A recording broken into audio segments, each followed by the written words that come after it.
Umuhimu wa maombi binafsi. Kwa nini tunahitajika maombi binafsi?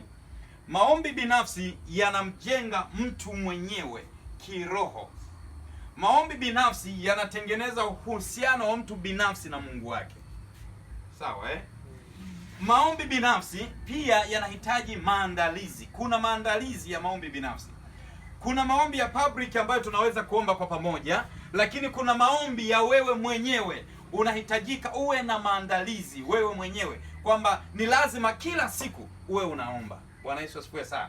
Kuna vipengele kadhaa vya kufuata ili kuwa na maombi binafsi. Kuna vipengele kadhaa kwenye maombi binafsi. Unapokuwa muombaji au mtu unayependa kuomba, wewe kama wewe, kuna vipengele lazima uvifuate. Kipengele cha kwanza kwenye maombi binafsi, unatakiwa uchague eneo, choose location. Sawa eh? Uchague nini? Eneo la kuombea.